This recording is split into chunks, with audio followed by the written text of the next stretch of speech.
Hi students, hello, good morning and welcome to chemistry concept. Students, ionic equilibrium chapter और उसमें acid base concept हमने complete कर लिया. After acid base concept again we are going to start about constants और उसमें भी सबसे पहले आज आपको पढ़ना है the ionisation constant of water.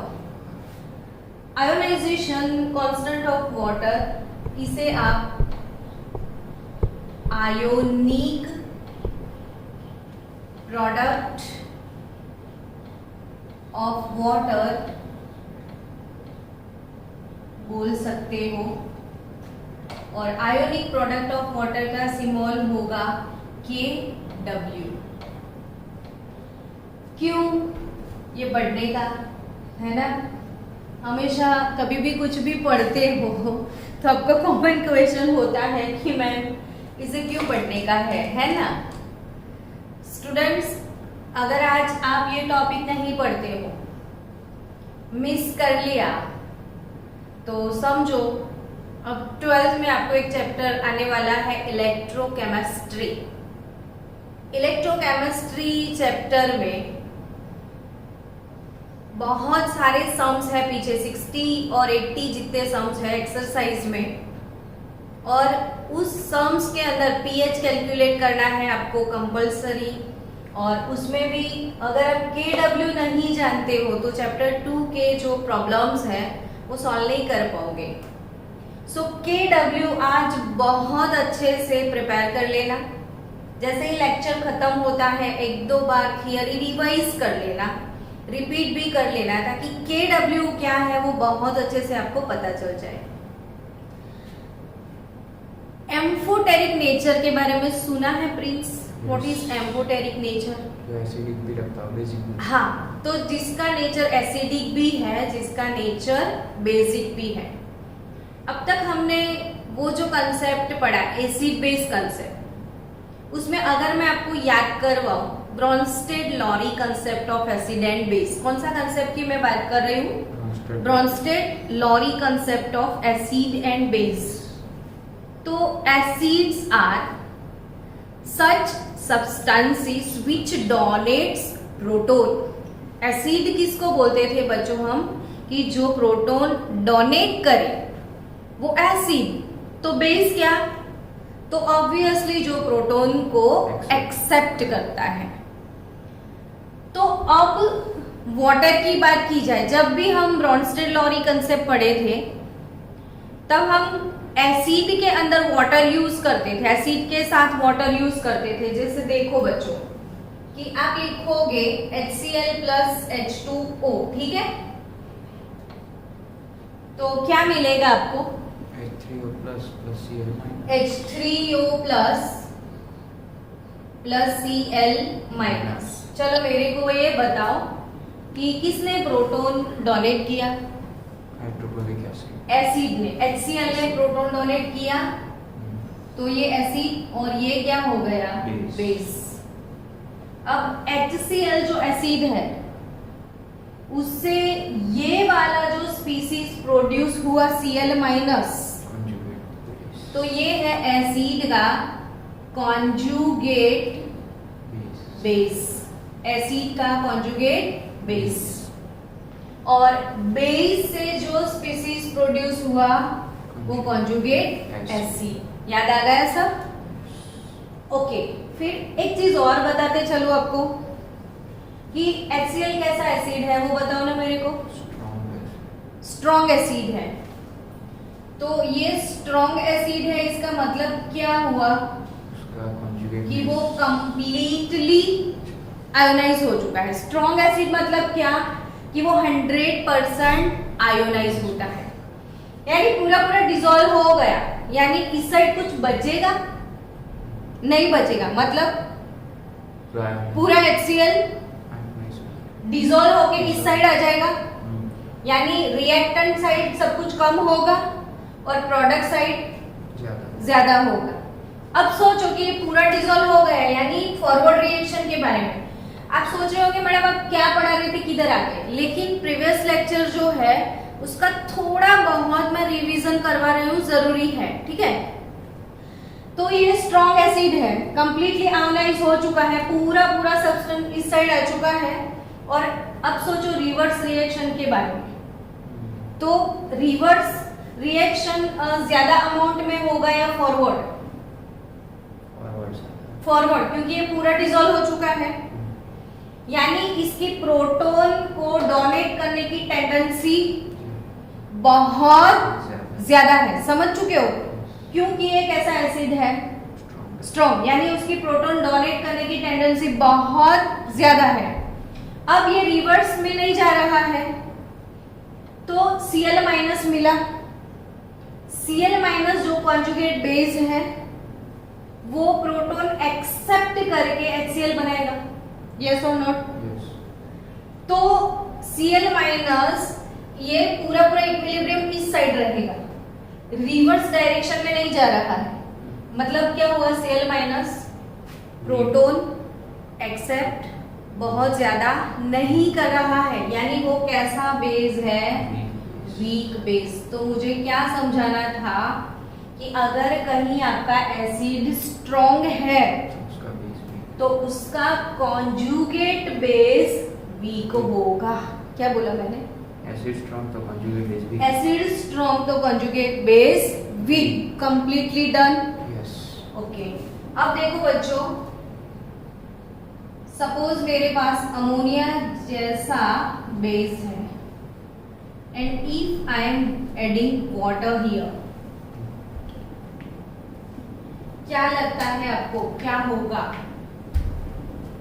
NH2+, equation complete करवाओ प्लीज मुझे। अरे NH4 माइनस, तो NH4 plus aqueous plus OH minus aqueous, ठीक है ना? यस। यानी नाइट्रोजन के ऊपर वो लोन पेयर होती है ना, ये प्रोटॉन को एक्सेप्ट करेगा, तो ये बेस इसका कॉन्जुगेट एसिड, ये बेस है तो इसके सामने ये क्या हो गया, एसिड हो गया, ठीक है।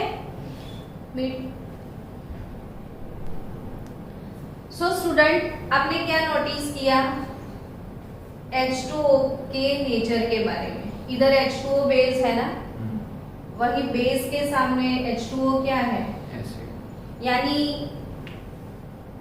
कोई कोई सब्सटेंस ऐसे होते हैं जो प्रोटॉन को एक्सेप्ट भी कर लेते हैं, जो प्रोटॉन को रिलीज भी कर लेते हैं, यानी एसिडिक कैरेक्टर भी होता है, बेसिक कैरेक्टर भी होता है। तो आपके सामने आपको एक ऐसा सब्सटेंस दिख गया जिसका कैरेक्टर कैसा है, एम्फोटेरिक, यानी एसिडिक भी है, बेसिक भी है। चलो, तो ऐसा कौन था, वाटर।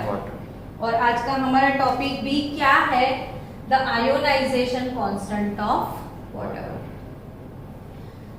अब HCl था, है ना, तो HCl को आपने आयोनाइज किया वाटर में, अमोनिया को आपने आयोनाइज किया वाटर में, आर्हेनियस अंकल कितने सारे एसिड बेस लेके आए थे, सबको आयोनाइज किया वाटर में। तो अब वाटर को किस में आयोनाइज करोगे? अगर सारे एसिड बेस वाटर में आयोनाइज होते हैं तो वाटर किस में आयोनाइज होगा? एनीवन क्लास में कोई बच्चा है जो आंसर देगा, वाटर को किस में आयोनाइज करेंगे हम लोग? तो H2O वाटर खुद में ही आयोनाइज होता है, H2O प्लस H2O, क्या H2O प्लस H2O, तो H2O liquid gives 3O plus aqueous plus OH minus aqueous. जब आयोनाइज होता है ना तो उसके बाद उसका हाइड्रेशन भी होता है, देखा कितनी मस्त फिनोमिना है, लिक्विड एक्वियस। तो वाटर किस में आयोनाइज होता है? वाटर में ही। इसे सेल्फ आयोनाइजेशन भी बोलेंगे हम लोग, सेल्फ आयोनाइजेशन भी बोल सकते हैं बच्चों। अब इक्विलिब्रियम एस्टेब्लिश हुआ है ना। आप लोगों को पता है एक चीज कि वाटर आयोनाइज तो होता है, लेकिन कितने अमाउंट में आयोनाइज होता है। अगर ये प्योर वाटर है और 25 डिग्री सेल्सियस टेम्परेचर है, कितना टेम्परेचर, 25 जो कि केमिस्ट्री में हम हमेशा standard temperature 25 degree Celsius which is 298 kelvin, उसे हमेशा हम स्टैंडर्ड लेते हैं, ठीक है। अब उसी टेम्परेचर पे वाटर की मोलारिटी की बात की जाए, ये क्वेश्चन भी नीट में आ चुका है कि what is the molarity of water, what is molarity of pure water at 25 degree Celsius. तो है पता किसी को इसका आंसर? 55 हाइड्रोजन चैप्टर में ये पूरा टॉपिक मैंने एक्सप्लेन किया हुआ है। Anyone can have idea, because ये क्वेश्चन नीट में था 55 और अगर इस बार है तो आप मेरे को आंसर दो। 55.55 मोलर है ना। कैसे? तो pure water what is molarity, तो it is number of moles per litre होता है, number of moles per litre यानी 1 लीटर अमाउंट यानी 1000 ग्राम होगा कि नहीं। वाटर के लिए लीटर ग्राम दोनों सेम है, क्यों? उसकी डेंसिटी 1 है। तो 1 लीटर अगर मोल निकाल दो आप, मोल कैसे निकलता है Prince? Given mass upon molar, given mass upon molar mass. तो वाटर की, प्योर वाटर की मोलारिटी देखी जाए तो इस साइड 55.55 मोलर है वाटर।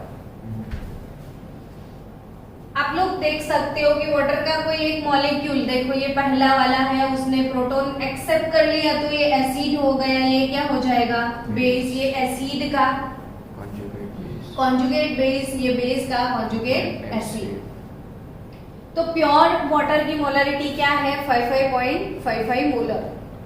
अब बच्चों ये डिसोसिएट होने के बाद ये आयन जो प्रोड्यूस होते हैं वो कितनी अमाउंट में है, तो उसकी मोलारिटी, उसकी कंसंट्रेशन सबको पता होनी चाहिए। हाइड्रोजन चैप्टर में डिस्कस किया हुआ है, याद है प्रिंस? कि इस साइड इन दोनों की कंसंट्रेशन कितनी होती है, H3O plus and OH minus की।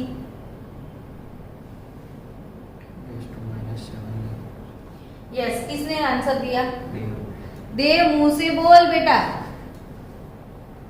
तो 10⁻⁻7 मोलर, और ये भी कितना होता है? 10⁻⁻7 मोलर। तुझे नहीं आता तो जरूरी है ये याद रखो। तो ये है 55.55 मोलर, इस साइड इतना है और कितना कम डिसोसिएट हुआ है, देखो ये तो कुछ भी नहीं है, कोई कंसंट्रेशन वाली बात ही नहीं बन रही है ये। तो इतना कम अमाउंट में ये आयोनाइज होता है, इसे क्या बोलते हैं? Self ionisation of water. अब बच्चों इसी इक्वेशन के लिए मुझे इक्विलिब्रियम कांस्टेंट लिखना है, तो मुझे कैसे लिखना है बताओ? इक्विलिब्रियम कांस्टेंट लिखने का इक्वेशन बताओ। Concentration of product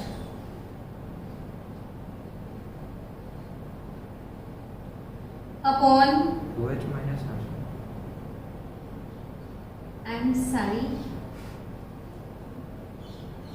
upon concentration of H2O, और concentration of H2O almost constant. जब कोई चीज कांस्टेंट होती है तो उसे कांस्टेंट के साथ मल्टीप्लाई करके कुछ नया ही कांस्टेंट डाल दो। Concentration of H3O plus concentration of OH minus, है ना। अब इसके लिए ये भी कांस्टेंट, ये भी कांस्टेंट, कुछ नया कांस्टेंट डाल दो, कुछ नया कांस्टेंट जब भी डालते हैं, ये आयोनिक इक्विलिब्रियम शुरू हुआ है ना, हमेशा ऐसे बहुत सारे नए नए कांस्टेंट डालेंगे तो वो उसका सिंबल क्या रहेगा, तो वो अकॉर्डिंग टू एसिड होगा तो हम Ka डाल देंगे, बेस होगा तो हम Kb डाल देंगे, सॉल्युबिलिटी प्रोडक्ट होगा तो KSP बना लेंगे। अब वाटर है तो क्या बनाएंगे, Kw। वाटर है तो क्या बनाएंगे, K for constant, W for water, हो गया Kw, और it is nothing but concentration of H3O plus and concentration of OH minus. Concentration of H3O plus at 10 raised to minus 7 molar, again it is also 10 raised to minus 7 molar, तो ये कितना हो गया 10 raised to minus 40। तो ये fix figure है जो कि आपको याद रखना है। अब कभी भी मैं आपको क्वेश्चन पूछती हूँ कि आयोनिक प्रोडक्ट ऑफ वाटर, तो आप इसको एनालाइज करो। आयोनिक प्रोडक्ट, प्रोडक्ट का मतलब क्या होता है, मल्टीप्लिकेशन। आयोनिक प्रोडक्ट यानी आयंस का मल्टीप्लिकेशन। सिंपली सुपर, देखो वाटर के अंदर दो आयन है, कौन से दो आयन, H3O प्लस और दूसरा आयन OH माइनस, और इन दोनों का प्रोडक्ट दैट इज आयोनिक, है ना। कितना मस्त क्यूट सा बात है कि आयोनिक प्रोडक्ट ऑफ वाटर। लोग सोचते रहते हैं क्या है, सिंपल सी बात है, आयोनिक प्रोडक्ट तो इसके दो जो आयन है इसका मल्टीप्लिकेशन, यानी concentration of H3O plus, concentration of OH minus, और दोनों का प्रोडक्ट हमेशा कितना होगा। अब इसकी जरूरत क्या होगी, तो अभी से मैं आपको बता दूं कि कभी कभी आपके पास H3O प्लस का कंसंट्रेशन होगा और आपको किसका निकालना है, OH माइनस का, तो obviously H3O plus into OH minus का वैल्यू कितना है, तो एक का होगा तो दूसरे का मिल जाएगा कि नहीं। Okay, wait for 1 minute. Okay, screenshot ले लिया सबने बच्चों। अब आपको कभी कभी पूछ लेते हैं क्वेश्चन की ratio of undissociated water to dissociated water, और अचानक से ऐसा कुछ आ जाए तो याद ही ना आए, लेकिन कुछ है भी नहीं टॉपिक में, तो किसका रेशियो बोला है, undissociated water to dissociated water. तो अनडिसोसिएटेड पार्ट कितना है, 5.55 तो ऐसे कैसे पड़ा है ना, और डिसोसिएटेड पार्ट कितना है, तो ये आप कैलकुलेटर से निकाल दो। सॉरी, अनडिसोसिएटेड टू डिसोसिएटेड पूछा है ना, तो अनडिसोसिएटेड 10⁻⁻7 है ना, और डिसोसिएटेड 50। तो रेशियो कितना मिलेगा आपको, 1/55.5 कर लो, 1 डिवाइडेड बाय 55.5,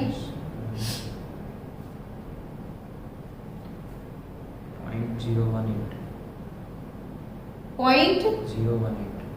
तो रेशियो डिसोसिएटेड टू अनडिसोसिएटेड, मैंने ही गलत लिखा है इसीलिए हो रहा है ये गलत, डिसोसिएटेड टू अनडिसोसिएटेड। मैं फिर से लिख दूं ताकि कोई कंफ्यूजन अराइज ना हो। मैं किस रेशियो की बात कर रही हूँ, फिर से बोलो, ratio of dissociated water to undissociated, तो डिसोसिएटेड अपॉन अनडिसोसिएटेड, तो डिसोसिएट होके इतना मिला ना आपको, तो 10⁻⁻7। अनडिसोसिएट पार्ट कितना है, 55.55। आंसर कितना आया, 0.018 into 10⁻⁻7, so it is 1.8 into 10⁻⁹। मतलब ये है कि equilibrium lies towards only left hand side, यही साइड पूरा है, इस साइड कुछ है भी नहीं। तो ये समझ में आया आपको। चलो नेक्स्ट थियरी की बात करें। अब इसके बेस पे हमें और कौन कौन सी चीजें सीखनी है वो टॉपिक को आगे कन्वर्ट करते हैं। Now students, concentration of H3O plus और कंसंट्रेशन ऑफ OH माइनस दोनों का सेम आया था ना अभी कितना, 10⁻⁷ तो मोलर। कहीं भी किसी भी सॉल्यूशन में ये दोनों कंसंट्रेशन की जो वैल्यू है उसके हिसाब से हम उस सॉल्यूशन को डिस्टिंग्विश कर सकते हैं कि वो एसिडिक है या बेसिक है या न्यूट्रल है ना। तो अगर आपके नॉलेज में है तो मुझे बताओ कि अगर दोनों कंसंट्रेशन सेम निकला है, H3O concentration of H3O plus that is equal to concentration of OH minus, तो मतलब क्या होगा, वो सॉल्यूशन कैसा होगा, नेचर कैसा होगा सॉल्यूशन का, न्यूट्रल। तो अगर दोनों का क्या है, सेम कंसंट्रेशन है तो वो न्यूट्रल। अगर बच्चों concentration of H3O plus greater than concentration of OH minus and concentration of H3O plus less than concentration of OH minus, तो इन दोनों का मतलब क्या वो समझाओ मुझे। ये मैंने NUE लिखा, मुझे लगा कि मैंने कुछ गड़बड़ लिखा। एसिडिक और basic. H3O plus greater than OH minus, acidic. तो सबको ये आई थिंक 10 से ये चीज पता है ना आप सबको कि H3O प्लस का कंसंट्रेशन अगर बहुत ज्यादा है तो वो उसका नेचर कैसा है, एसिडिक, और concentration of H3O plus less than that of OH minus, तो वो कैसा, बेसिक। तो अब कंसंट्रेशन से कौन कौन सी चीजें पता चलेगी वो भी आपको माइंडसेट करना है कि दोनों का कंसंट्रेशन सेम तो nature neutral. If concentration of H3O plus more than that of OH minus तो वो acidic, and concentration of H3O plus less than that of OH minus तो वो बेसिक।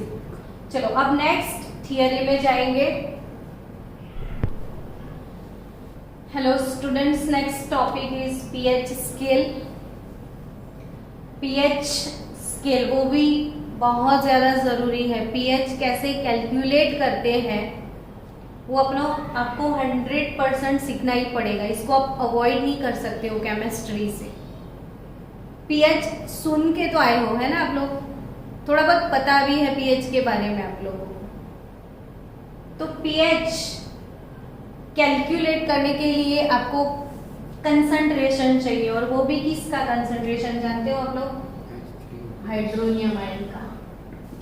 और हाइड्रोनियम आयन का कंसंट्रेशन आपको लेना है कौन से यूनिट में, मोलारिटी वाले यूनिट में। मोलारिटी मीन्स व्हाट, मोल पर लीटर में। हमेशा या ये चीज याद रखना, हमेशा कौन सा कंसंट्रेशन हम यूज करेंगे, मोलारिटी। हमेशा कौन सा, मोलारिटी वाला। सो ऑब्वियसली इधर लिखा ही है कि hydronium, concentration of hydronium in molarity unit is more conveniently expressed on a logarithmic scale known as pH. pH को कैसे डिफाइन करते हैं, तो pH is nothing but negative logarithm of concentration of hydronium ion. What is pH? तो negative logarithm of concentration of hydronium ion with the base 10. Log जो होते हैं ना, यहाँ पे जो लिखते हैं इसे क्या बोलते हैं, बेस। ln लिखते हो ना तो बेस e होता है, एक्सपोनेंशियल फंक्शन e। और लॉग लिखते हो तो बेस क्या होता है, 10। तो ये 10 के बेस पे H3O प्लस के कंसंट्रेशन का लॉगरिथम वो भी नेगेटिव, दैट इज pH। अब pH स्केल सोरेनसन साइंटिस्ट ने दिया था, सोरेनसन ने pH स्केल दिया था। अभी अभी अपने वाटर का आयोनाइजेशन प्रोडक्ट सीखा था, concentration of H3O plus concentration of OH minus, और उसका वैल्यू कितना था, 10⁻⁷ उसके हिसाब से अगर आपने pH कैलकुलेट करना है न्यूट्रल मीडियम के लिए। ये तो न्यूट्रल था ना, दोनों का कंसंट्रेशन अगर सेम था तो pH minus log concentration of H3O plus minus log 10⁻⁷ molar, तो आंसर इज नथिंग बट ये -7 को आगे लेके जाओ तो पीएच क्या मिलेगा आपको 7, है ना। और पीओएच का फॉर्मूला क्या लिखेंगे, पीओएच कैलकुलेट करना है तो minus log concentration of OH minus, तो माइनस लॉग 10⁻⁷। बच्चों मैं ये बताना भूल गई, आपको पता है ना कि जो पावर होता है इसे ऐसे लिखना होता है। चलो इधर सॉल्व करते हैं। माइनस पावर मैंने आगे ले लिया -7, बचा क्या log 10। तो आपको ये समझना है कि log a स्क्वायर है सपोज, तो उसको आप कैसे लिखोगे 2 log a ऐसे लिखोगे 2 log a। तो -7 आगे चला गया, log 10 बचा। अब आपको याद रखना है log 10 का वैल्यू 1 होता है, ये चीज याद रखना हमेशा। log 1 0 होगा, log 10 1 होगा, ठीक है। तो -7 क्या हो गया +7।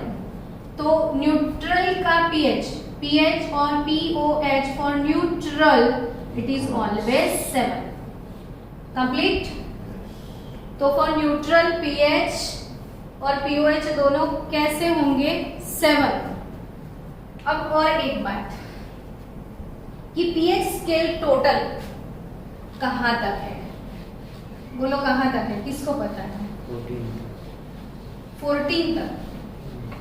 क्यों 14 तक है वो समझते हैं। तो अभी आपने वाटर का आयोनिक प्रोडक्ट सीखा, concentration of H3O plus concentration of OH minus is equal to nothing but 10⁻⁴। फिर से वो वर्ड आयोनिक प्रोडक्ट, दोनों का प्रोडक्ट कितना 10⁻⁴। अब दोनों के लिए मुझे लॉग लेना है, तो लॉग इधर ही ले लेते हैं ना लॉग, और इधर क्या लॉग, ठीक है।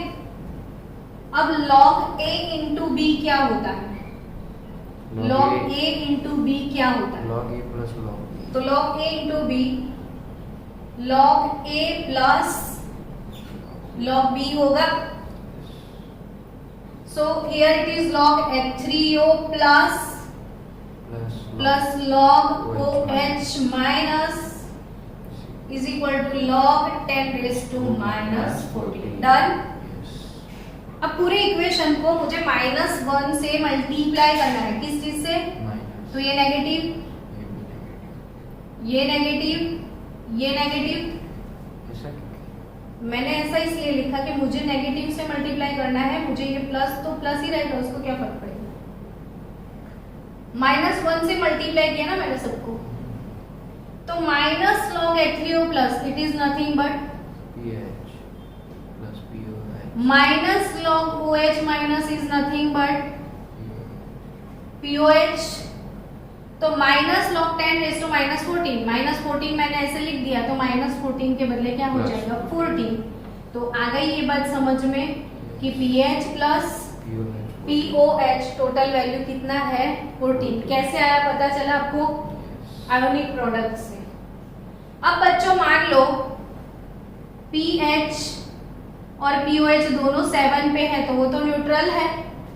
तो pH greater than 7, pH less than 7 और pH इज इक्वल टू 7 के बारे में आपको क्या पता है, बेसिक एसिडिक। तो pH ग्रेटर देन 7 तो it is basic, pH less than 7 acidic, pH 7 तो इट इज न्यूट्रल।